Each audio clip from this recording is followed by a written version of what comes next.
एक और बात पूछी जी महाराज रे, एक और बात पूछी, महाराज आप रहते कहाँ हो?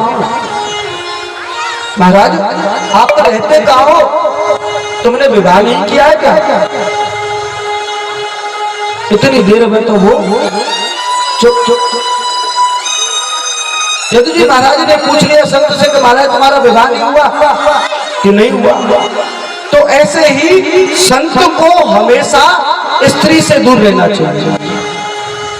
संत को हमेशा स्त्री से दूर रहना चाहिए, क्योंकि भागवत में लिखा हुआ है कि स्त्री को केवल देव माया समझो, वो देव माया है। इसलिए संत को हमेशा स्त्री से दूर रहना चाहिए। 11वां गुरु मैंने पतंगा को बनाया और पतंगा को गुरु बनाकर के केवल एक सुंदर से शिक्षा ग्रहण की। पतंगा जानते हैं इसके कौन जानता है पतंगा?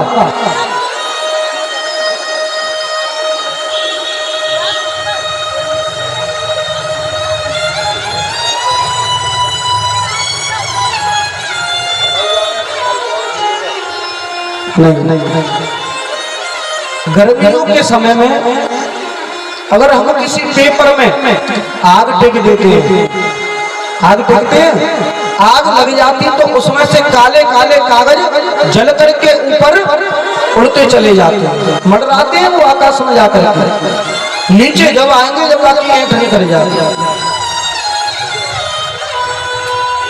नीचे जब ही आएगा जब उसकी ऐंठ निकल जाएगी, लेकिन वो आकाश में ही मंडराता रहता है।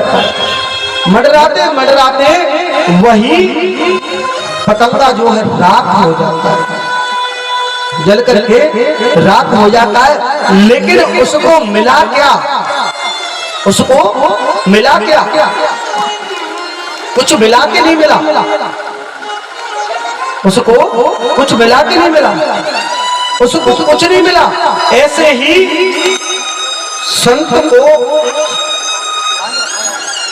ऐसे ही स्त्री को भी संत से दूर रहना चाहिए। स्त्री को भी संत से दूर रहना चाहिए। ये मैंने पतंगे को गुरु बना करके सोचा, केवल यही शिक्षा ग्रहण की है। जब यही शिक्षा ग्रहण की है और 12वां गुरु मैंने एक भौरे को बनाया और भौरे को गुरु बना करके 2-2 शिक्षा प्राप्त की, 2-2 शिक्षा प्राप्त की।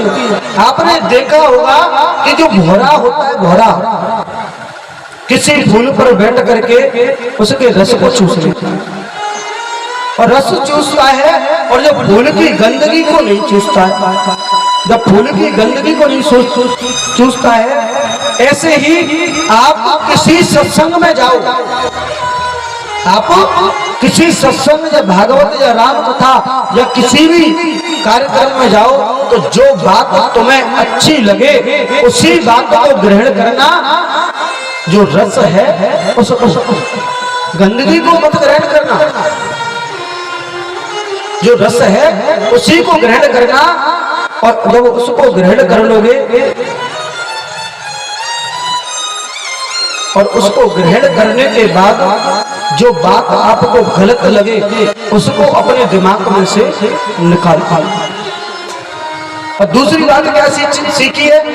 दत्तात्रेय जी महाराज कहते हैं कि जैसे भौरा होता है, जैसे भौरा होता है, वो एक भी दिन की नागा नहीं करता है, एक भी दिन की नागा नहीं करता है। जब वो नागा नहीं करता कैसे? कि उसको तो रस चूसने रोजाना जाना है, ऐसे वो नागा नहीं करता है। तो आप भी कभी भजन की तारीख मत बदलो, समय मत बदलो कि आज हम पर समय नहीं है 4 दिन बाद कर लेंगे, या आज हम पर समय है आज कर लेते हैं। ऐसा कभी तारीख भजन की नहीं बदलनी चाहिए। जब तारीख तुम बदल दोगे तो कभी भी तारीख इस भजन की नहीं बदलनी चाहिए, क्योंकि कहते हैं कि हंसते खेलते जीवन भी गुजर जाता है। केवल कवि ने कहा है कि दुई बातन को या रख जो चाहत निज कल्याण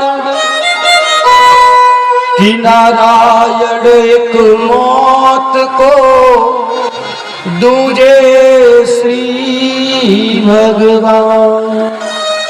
केवल दो बातों को याद रखो कि इस शरीर की मृत्यु तो होनी है। अब आपने ट्रेन में सफर किया है कि नहीं किया है?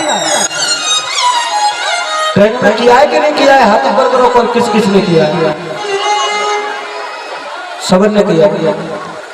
तो जब ट्रेन में सफर किया जाता है तो आपकी सीट और सामने वाला कोई व्यक्ति सवारी जो आती है उसकी सीट आमने सामने हो, और जब आमने सामने होती है तो तुम्हारी उससे पूरी रात में ऐसी वार्तालाप होती है जो कि तुम उसको अपना खास बना लेते हो।